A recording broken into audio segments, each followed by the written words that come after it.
They told us America's old wars were fought for freedom, honor, and destiny. But what if the real story was buried on purpose? What if the greatest victories were built on suffering that history chose to forget? What if the heroes we celebrate stood on ground soaked in blood that was never acknowledged? This is not the version taught in classrooms. This is not the story carved into monuments.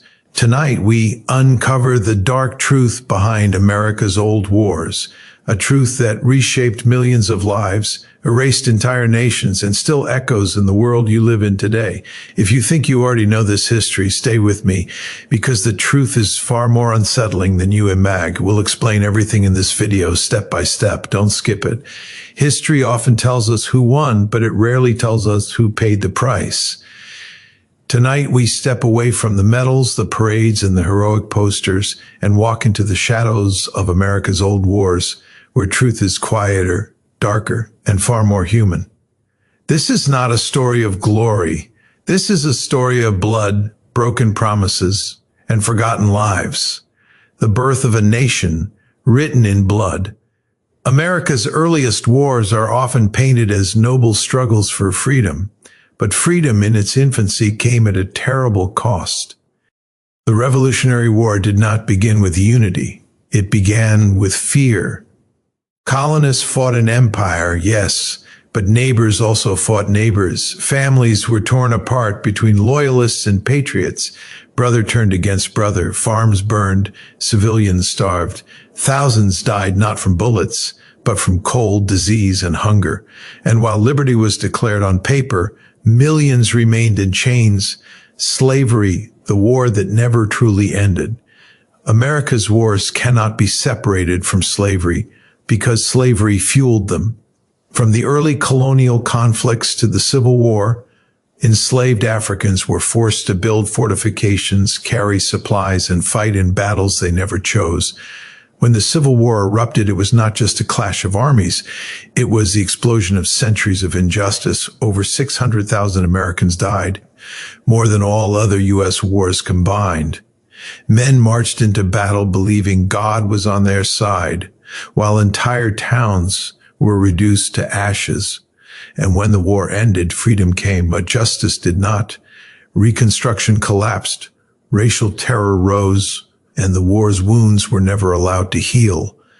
The Indian Wars, a silent genocide, perhaps the darkest chapter of America's old wars, is one rarely taught honestly. The wars against Native Americans were not battles of equal sides. They were campaigns of removal. Treaties were signed, then broken. Tribes were promised peace, then massacred. From the Trail of Tears to Wounded Knee, entire nations were erased. Women and children were not spared. Villages were burned, food sources destroyed. This was not war for defense. This was war for land. And the voices of the dead were buried beneath progress. Manifest destiny. Expansion paid in human lives. The idea was simple.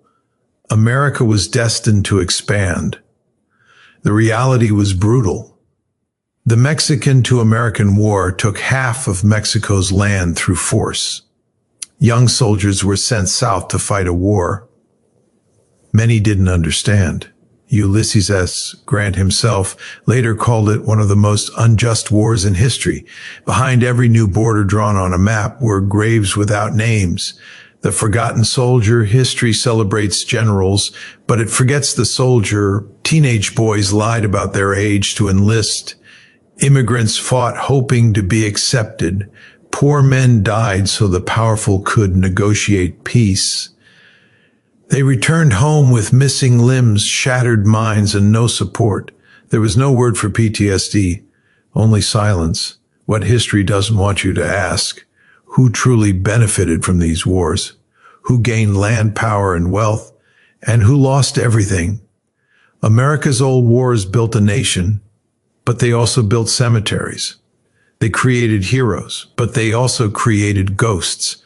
The dark truth behind America's old wars is not that they happened, but that their consequences still live with us in racial injustice, in broken treaties, in generational trauma, History is not meant to make us proud. It is meant to make us aware, because only by facing the darkness can a nation ever hope to walk toward the light. Final words. Remember this. Wars are not fought by flags. They are fought by people, and every old war leaves a shadow long after the guns fall silent. Freedom in America is often spoken of as if it arrived fully formed, shining and pure, born from a single moment of courage and clarity. But when you look closely, freedom did not emerge cleanly. It came screaming into existence through fear, hunger, and desperation. It was not handed down gently from ideals alone. It was carved out through suffering that touched nearly every layer of early American society. The early fight for freedom was not a united uprising of determined patriots standing shoulder to shoulder. It was chaotic, uncertain, and deeply divisive. Colonies were split, families were split, entire communities lived under constant suspicion, never knowing who might support the crown and who might secretly work against it. Loyalty was dangerous, neutrality was even more dangerous. To choose a side was to risk everything you owned and everyone you loved. For the ordinary people living through the Revolutionary era, freedom was not an abstract political philosophy. It was the sound of boots outside the door at night. It was crops seized by passing armies. It was disease spreading through crowded camps and towns. Soldiers froze in winter with no shoes, wrapped their feet in raw GS, and survived on hope more than food.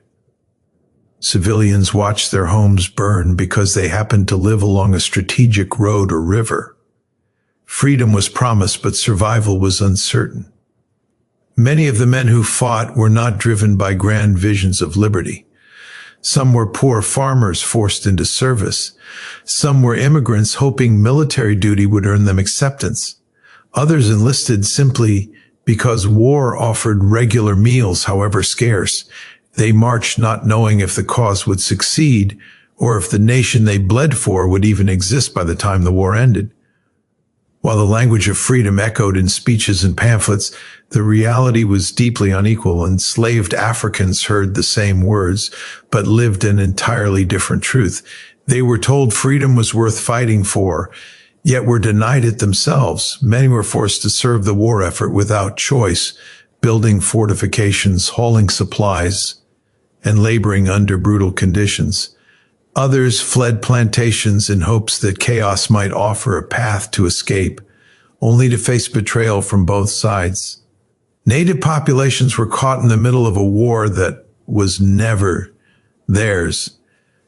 As European powers and colonial forces clashed, indigenous nations were pressured to choose alliances that would later be used against them.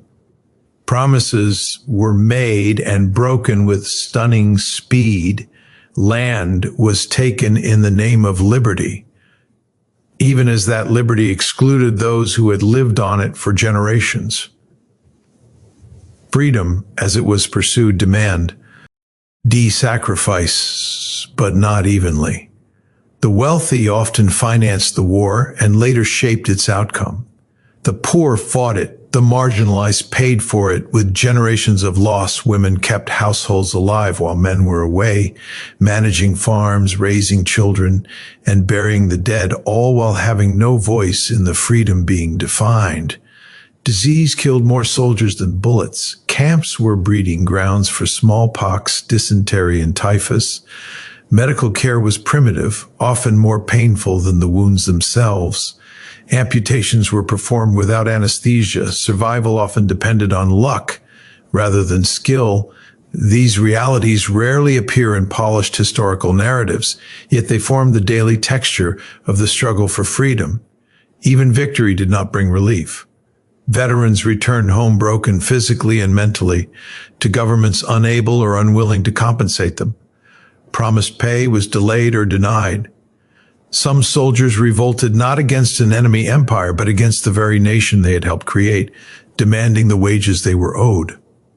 Freedom, once achieved, proved fragile and conditional. For those who lost the war, the consequences were devastating. Loyalists were driven from their homes, their property confiscated, their names erased from communities they had lived in for decades. Many fled north or across the sea, becoming refugees of a revolution that celebrated liberty while denying mercy. The contradiction at the heart of early American freedom was impossible to ignore. A nation declared that all men were created equal while preserving systems that depended on inequality. The language of universal rights coexisted with forced labor, displacement, and exclusion. This contradiction was not accidental, it was foundational. Freedom became something that could be claimed without being shared. It was a banner raised high enough to inspire, but narrow enough to control. The suffering that built it was reframed as necessary, even noble, while the voices of those who paid the heaviest price were pushed into silence. As the new nation expanded, the same pattern repeated. Freedom justified taking land. Freedom justified war. Freedom justified suffering that was always borne by someone else. Each generation inherited not only the rights won through struggle, but also the unresolved pain left behind by how those rights were obtained. The idea of freedom became inseparable from sacrifice, yet the question of whose sacrifice mattered was rarely asked. Cemeteries filled quietly. Trauma passed from parent to child. Communities rebuilt over ashes without acknowledgement of what had been lost beneath them. Freedom did not arrive as a gift, it arrived as a demand, enforced by violence, shaped by fear, and sustained by endurance. It was built on the backs of people who would never be mentioned in textbooks, whose names dissolved into statistics or disappeared entirely.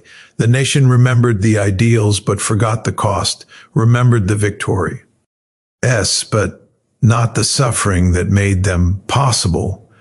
Remembered the promise while turning away from the pain that gave it form. Slavery was not a side issue in America's early wars. It was a central engine that powered them, shaped their outcomes, and exposed the deepest contradictions in the nation's identity. Long before the first shots were fired in the Revolution, slavery had already militarized the American landscape. Enslaved labor built roads, ports, forts, and plantations that generated the wealth necessary to fund conflict. War did not interrupt slavery, it intensified its use. When colonial tensions with Britain escalated, enslaved people quickly understood that war created opportunity as well as danger. Freedom was spoken aloud for the first time in ways that echoed beyond white society.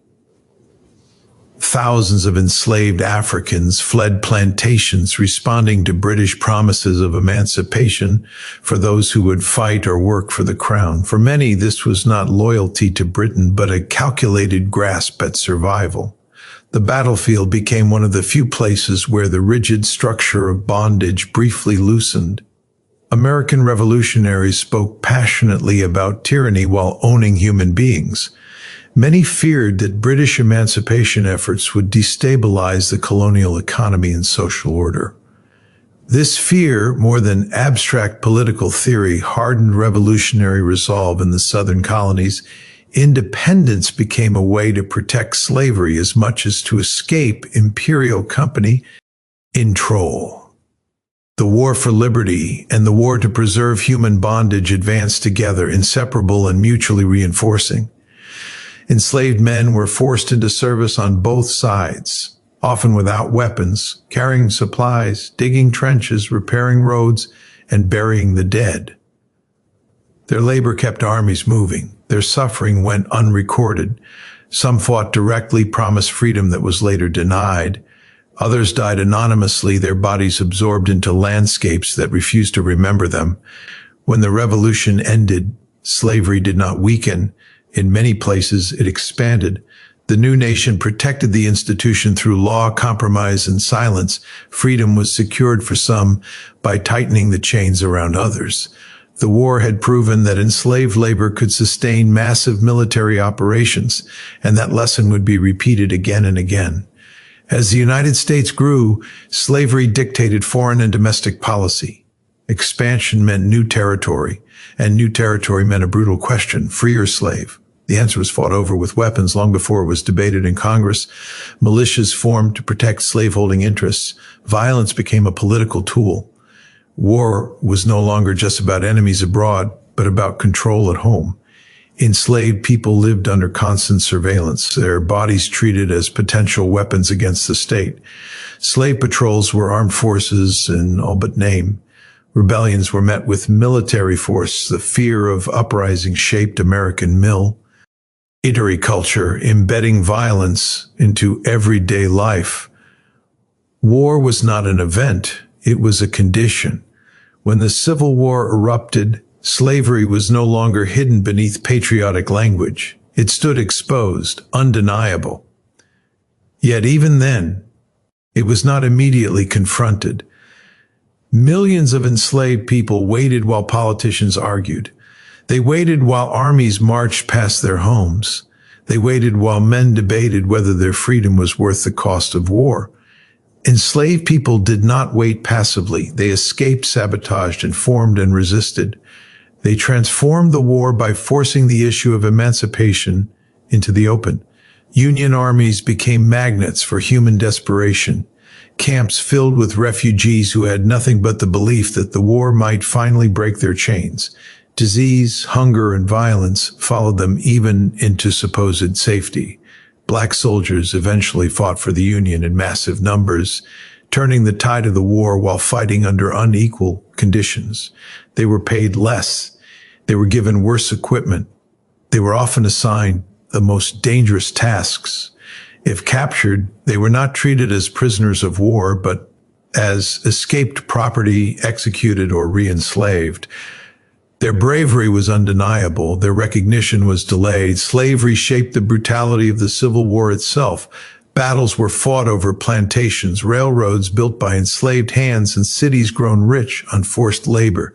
The destruction of Southern infrastructure was not only military strategy, but economic upheaval, tearing apart a system built on exploitation. Freedom came through fire, but the fire did not discriminate between the guilty and the trapped. When the war ended, slavery was legally destroyed, but the machinery that sustained it adapted quickly. The same systems of labor exploitation reemerged under new names. Former enslavers regained power. Former slaves were pushed into poverty, debt, and terror. The war that was supposed to end slavery merely transformed its shape. America's earlier wars had already proven that the nation could live with contradiction.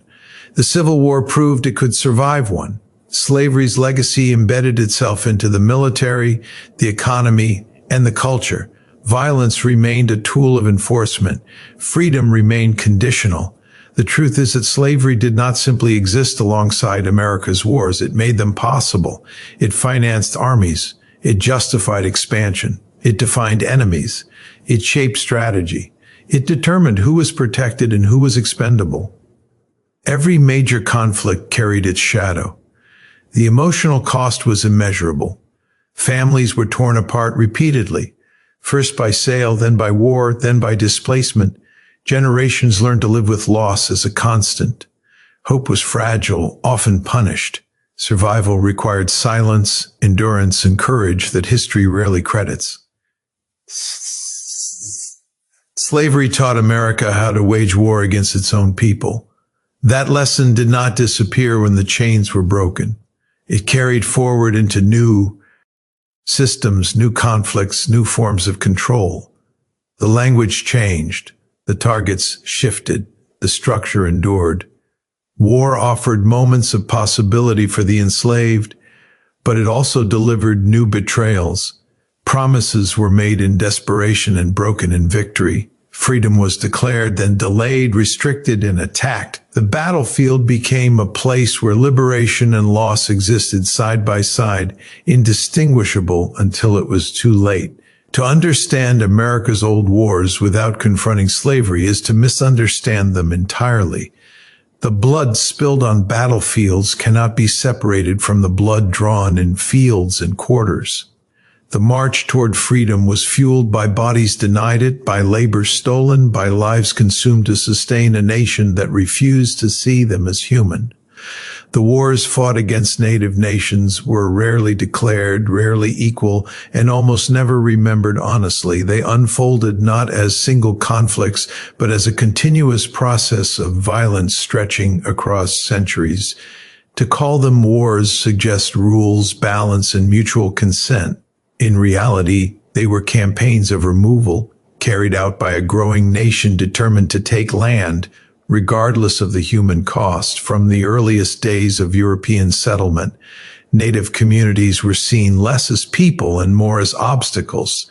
Treaties were signed under pressure, written in languages many native leaders could not read, and broken as soon as they became inconvenient. Peace agreements lasted only until settlers wanted more land. Then soldiers arrived, backed by law, weapons, and the belief that expansion was destiny. Entire nations were forced into impossible choices. Some tribes allied with colonial powers hoping to protect their people, only to be abandoned once the fighting ended. Others resisted and were labeled savages, their resistance used as justification for even greater violence. Survival itself became criminalized. War did not always come in the form of open battle. It came through starvation when hunting grounds were seized. It came through disease intentionally or recklessly spread among populations with no immunity. It came through forced dependency, as native economies were dismantled and replaced with systems designed to make resistance impossible. The American military often targeted villages rather than warriors. Homes were burned, crops destroyed. Winter campaigns were launched specifically to maximize suffering. Women, children, and the elderly were not spared because they were seen as part of the enemy itself. Violence was strategic, designed to erase entire ways of life. The Trail of Tears was not an isolated tragedy, but a symbol of a broader policy. Thousands of native people were forced to march hundreds of miles under armed guard. They died from exposure, disease, and exhaustion. Families buried their dead along the road, knowing they could not stop, knowing they could not return. This was not collateral damage, it was the method. Even when native nations complied, removal continued. Land guaranteed forever was taken again and again. Reservations shrank. Promises vanished. Each concession led only to further demands. Peace became temporary, conditional, and meaningless. The language used to justify these wars was carefully crafted. Expansion was framed as progress. Violence was framed as defense. Native resistance was framed as aggression. This narrative allowed massacres to be recorded as battles and extermination to be recorded as settlement. At places like Sand Creek and Wounded Knee, the truth was unmistakable. Disarmed native people were surrounded and killed. Bodies were mutilated. Survivors were hunted. These events were later described as unfortunate incidents, their brutality softened by distance and silence. Children were taken from their families and placed into boarding schools designed to erase their culture. Their languages were punished. Their names were changed. Their identities were treated as threats. This was war by other means, targeting memory, belief, and belonging. The psychological impact was as devastating as the physical one. Generations grew up knowing that safety was temporary and promises were lies. Trauma passed quietly from parent to child. Grief became normalized. Loss became expected. Native soldiers later fought in America's wars, serving a nation that had waged war against their ancestors. They fought bravely, often in higher numbers per capita than any other group, while their own communities remained impoverished and neglected. Their loyalty was praised, but their history remained ignored. The erasure extended into education and culture. Textbooks reduced centuries of violence into a few paragraphs. Movies turned genocide into adventure. Heroes were celebrated while victims were unnamed. Silence became a form of denial. What makes this history especially dark is not only the scale of suffering, but the lack of accountability. No formal declarations of war were issued against most native nations. No peace treaties were honored long-term. No reparations were made. The violence faded into bureaucracy. The land itself carries memory. Rivers, plains, and mountains witness destruction that modern borders cannot hide.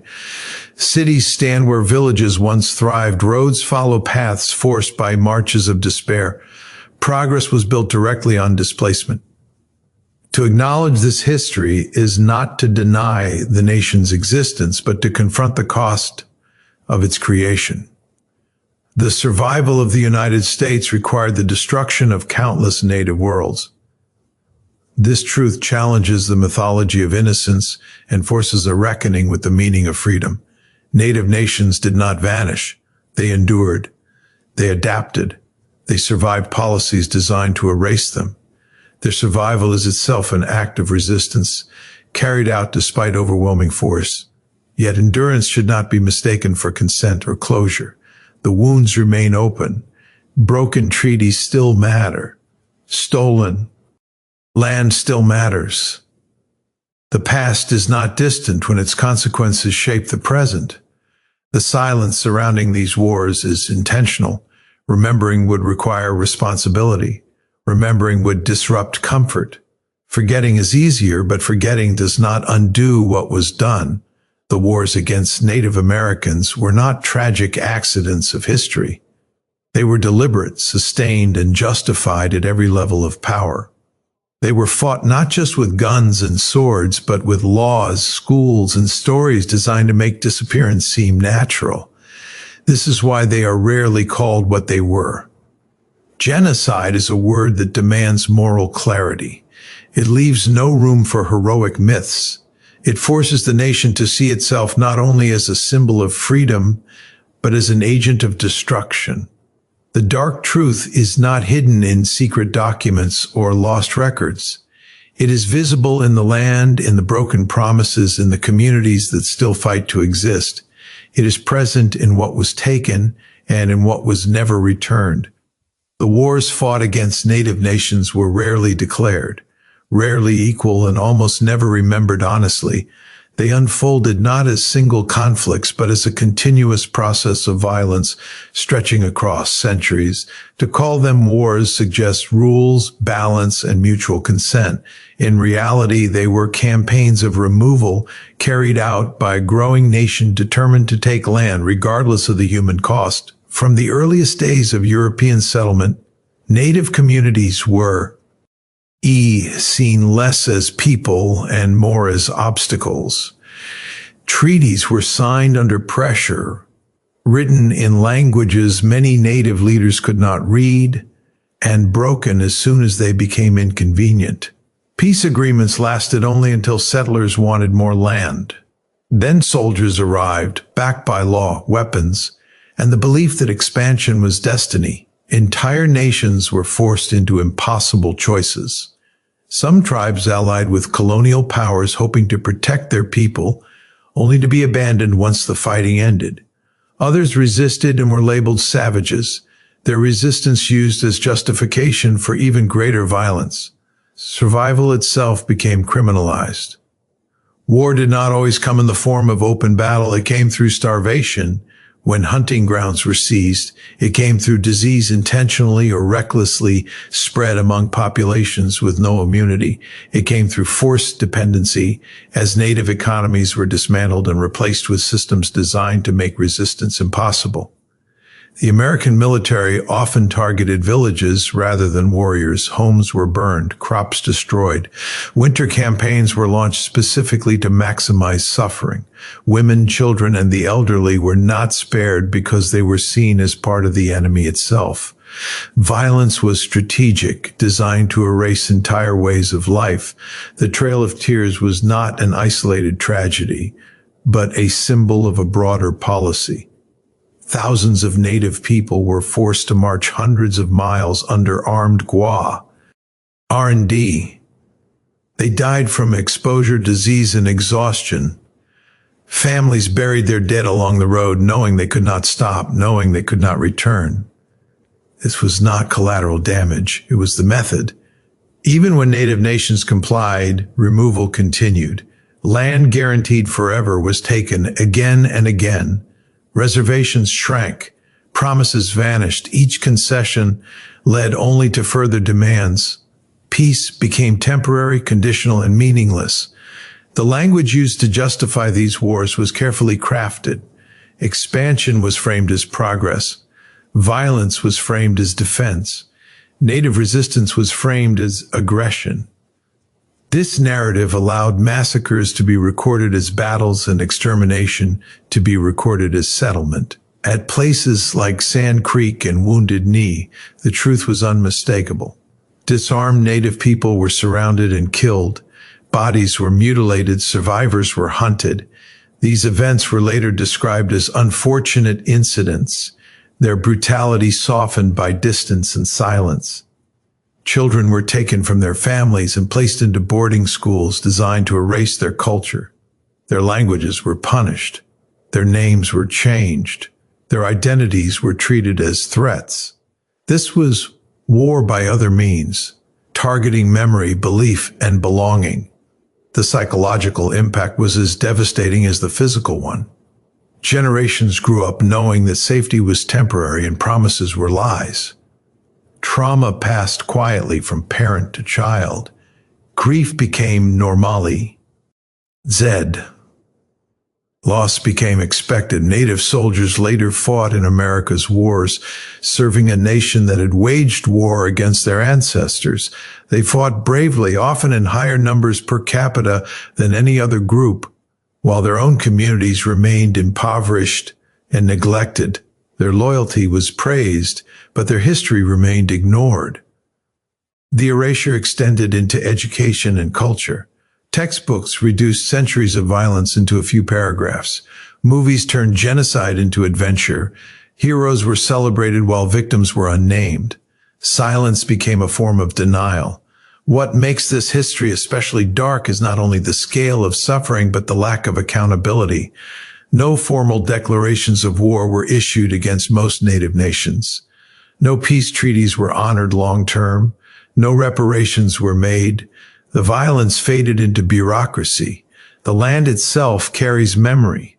Rivers, plains, and mountains witness destruction that modern borders cannot hide.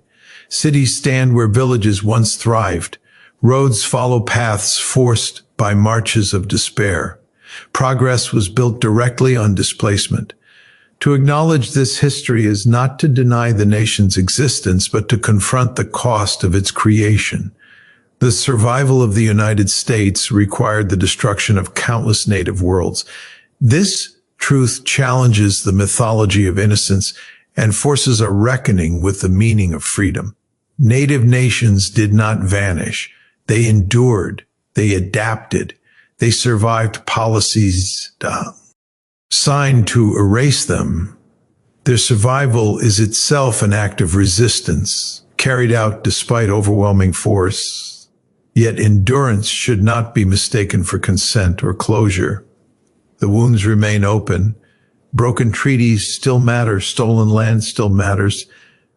The past is not distant when its consequences shape the present.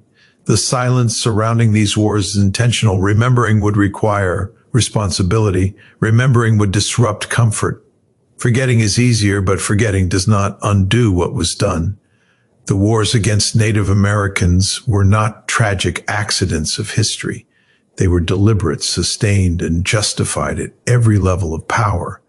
They were fought not just with guns and swords, but with laws, schools, and stories designed to make disappearance seem natural. This is why they are rarely called what they were. Genocide is a word that demands moral clarity. It leaves no room for heroic myths. It forces the nation to see itself not only as a symbol of freedom, but as an agent of destruction. The dark truth is not hidden in secret documents or lost records. It is visible in the land, in the broken promises, in the communities that still fight to exist. It is present in what was taken and in what was never returned. Expansion in America was never a peaceful unfolding of opportunity. It was a process driven by hunger for land, power, and wealth, justified through ideology and enforced through violence. The belief that the nation was meant to stretch from coast to coast became a moral shield, allowing suffering to be reframed as necessity and conquest to be renamed destiny. Behind the language of progress lay a reality built on displacement, war, and broken lives. As the young nation grew, borders were not negotiated as much as they were pushed outward. Settlers moved westward faster than laws could follow, and when resistance emerged, the military followed close behind. Expansion was treated as inevitable, and inevitability erased accountability. If growth was destiny, then any suffering along the way could be dismissed as unfortunate but unavoidable. The land being claimed was never empty. It was inhabited, cultivated, and sacred to those who lived on it. Expansion required the removal of these people, and removal required force. When persuasion failed, coercion followed. When treaties slowed progress, they were ignored. When resistance emerged, it was crushed. Violence was not a side effect of expansion, it was its primary tool. The Mexican-American War revealed how openly injustice could be embraced when wrapped in patriotic certainty. A conflict engineered through provocation and political maneuvering resulted in the seizure of vast territory. Soldiers were sent to fight in lands they could barely locate on a map, dying for borders they did not understand. The war was celebrated as a triumph, yet even those who fought it later recognized its moral emptiness. Expansion rewarded the powerful while consuming the vulnerable. Politicians gained influence. Industrialists gained resources. Land speculators gained fortunes. Meanwhile, farmers lost homes. Native nations lost homelands, and soldiers lost lives. Progress flowed upward while pain flowed outward. Slavery moved westward with expansion spreading its cruelty into new territories. Each mile gained brought new debates over human ownership, turning land into a battlefield long before armies arrived. Expansion deepened national division, ensuring that conflict would return on a far greater scale. The promise of opportunity was inseparable from the expansion of suffering. Military forts dotted the frontier not as symbols of protection, but as instruments of control. They enforced boundaries that favored settlers and punished resistance.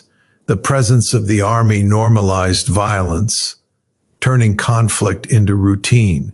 War became a background condition of expansion, rarely questioned and often invisible to those who benefited from it.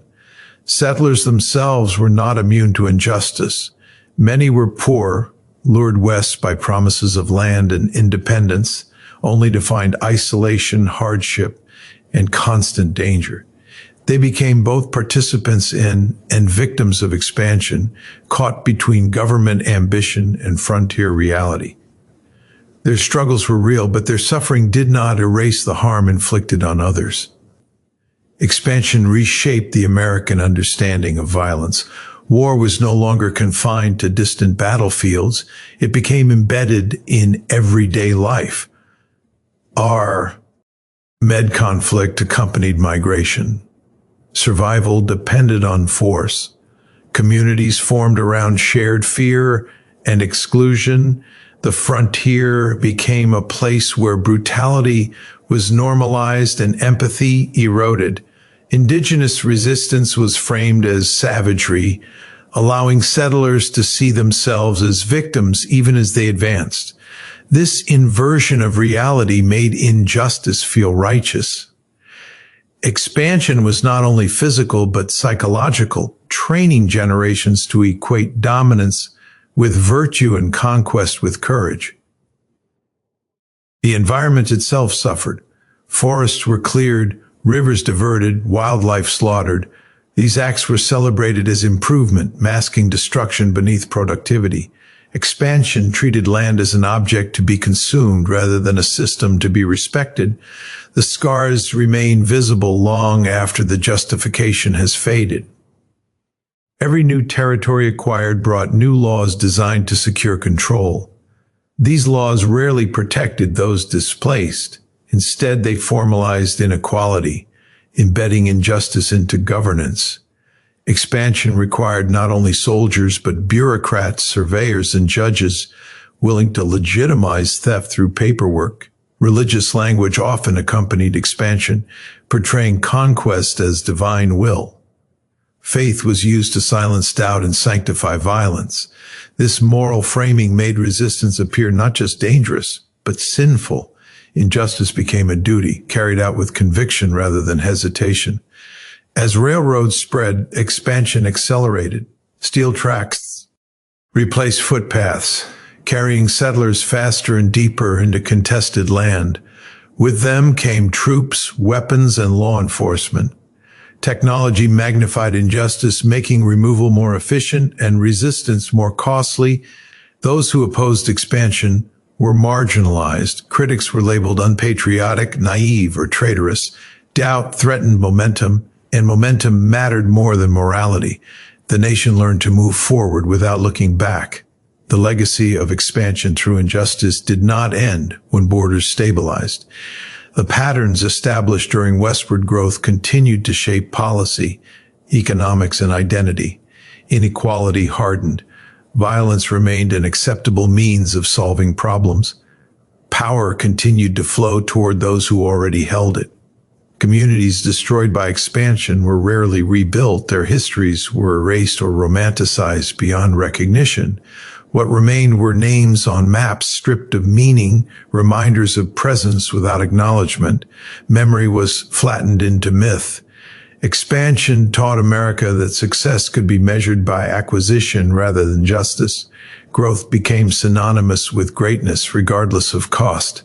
This lesson was absorbed deeply, influencing decisions far beyond the frontier.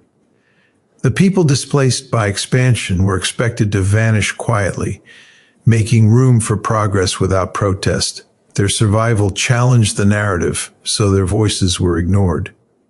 Silence became part of the injustice, extending harm across rations. What was gained through expansion cannot be separated from how it was gained. The wealth, infrastructure, and power that emerged were built atop suffering that was deliberately overlooked. The nation expanded its borders while shrinking its moral vision. The belief in destiny allowed responsibility to dissolve. If expansion was inevitable, then no one was to blame. This logic excused cruelty and rewarded ambition. It transformed injustice into a feature of national identity rather than a flaw to be confronted. Expansion reshaped the meaning of freedom itself. It became associated with movement, ownership, and dominance rather than equality or dignity. Freedom was something taken, not shared. Those excluded were expected to accept their fate as the price of progress. The dark truth behind America's expansion is not simply that it was violent, but that it taught violence to justify itself. It created a system where injustice could be celebrated as achievement, where suffering could be dismissed as history, and where the future was built without reckoning with the cost paid by those pushed aside. The human cost of war is often measured in numbers, because numbers are easier to manage than grief. Casualty counts, budgets, and timelines allow distance from pain, but behind every statistic is a body that once breathed, a mind that once dreamed, a family that waited for a return that never came. America's old wars were filled with people whose lives were consumed quietly, without ceremony and without remembrance. Most soldiers who fought were not heroes in the way history later describes them. They were farmers, laborers, apprentices, immigrants, and boys barely old enough to understand what death meant. Many enlisted because poverty left them no other option. War promised food, pay, and purpose, even if it also promised danger. They marched believing survival was possible, not knowing how quickly hope could vanish. Training was minimal, equipment was often inadequate. Uniforms did little to protect against weather or disease. Soldiers slept on frozen ground, marched until their feet bled, and fought while hungry and exhausted. Letters home carried optimism at first, then silence.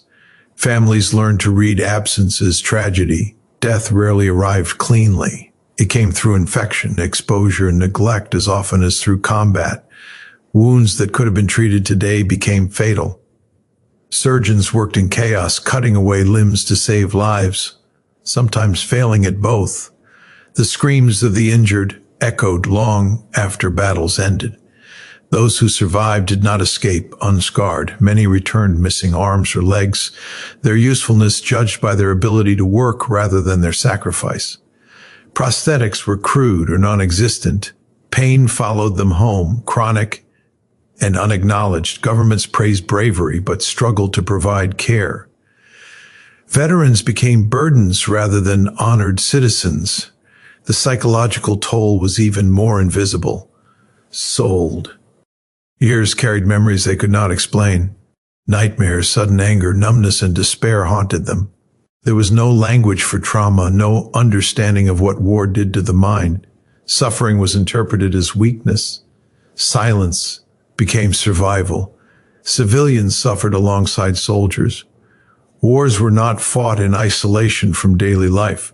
Homes became shelters, hospitals, or targets. Crops were seized or destroyed. Livestock vanished. Towns were emptied. Women took on exhausting responsibilities, managing households while enduring fear and uncertainty. Children grew up too quickly, learning loss before stability. Families waited endlessly. News traveled slowly and unreliably. A missing son might be dead or might return years later unrecognizable. Wives remarried believing their husbands lost, only to face impossible choices when they reappeared. Grief was unresolved, stretched thin across time. The poor carried the heaviest burden. Wealth provided distance from the front lines and protection from consequence. The powerful decided when wars began and ended, while the powerless absorbed the damage. Inequality did not pause during war, it intensified. Immigrants fought hoping loyalty would earn belonging. Many died nameless, buried far from home. Their contributions were forgotten once the fighting stopped. Acceptance remained conditional. Sacrifice did not guarantee equality. Racial minorities bore a double burden. They fought for a nation that denied them full rights. The EY endured discrimination within the military and hostility at home. Their service was used when convenient and ignored afterward. Memory excluded them even when blood had included them. Medical care for veterans was inconsistent and often humiliating. Those unable to work were forced to beg, rely on family, or enter institutions. Disability was treated as personal failure rather than collective responsibility. The nation moved forward, leaving the damaged behind. Widows struggled to survive without support. Pensions were delayed or denied. Many were forced into poverty. Children grew up without parents, carrying the emotional costs long after the war ended. Loss reshaped entire communities. War cemeteries filled quietly. Graves marked with numbers or initials replaced names. Some bodies were never recovered. Families mourned without certainty, without closure. Memory became fragile, dependent on stories that faded with time. The celebration of victory often erased suffering. Parades replaced funerals. Speeches replaced acknowledgement. Pain that did not fit the narrative of triumph was pushed aside. Those who spoke of loss were accused of undermining morale or dishonoring sacrifice. Technology changed, but the human cost remained constant. Faster weapons meant faster deaths. Greater efficiency meant greater destruction. The distance between decision makers and victims grew wider. Responsibility became abstract. The language of honor masked exploitation. Soldiers were praised while being used. Patriotism demanded silence. Questioning the cost was framed as disloyalty. Grief became private, hidden behind respectability. Entire generations were shaped by wars they survived. Parenting, relationships, and communities bore the imprint of trauma. Violence normalized emotional distance passed from parent to child. War did not end when treaties were signed. It continued in homes and minds. History focused on strategy and leadership, ignoring the everyday suffering that made victories possible. Textbooks highlighted turning points, not breakdowns. Names of generals endured while names of the fallen disappeared. The forgotten human cost is not accidental. Remembering would complicate pride. It would challenge narratives of righteousness. It would force recognition that greatness was built on suffering that was neither evenly shared nor fully acknowledged. Every old war left behind people who were expected to disappear quietly into civilian life, carrying their pain without complaint. They were told to be grateful, to move on, to forget. Many never could. War reshaped bodies, minds, families, and futures, demanding sacrifices long after the fighting stopped, asking the damaged to rebuild a nation that had little space for their pain, leaving behind a legacy written not in monuments but in silence, absence, and unresolved grief that still lingers in stories untold and lives forever. Alter. Thank you for listening, and don't forget to like and subscribe.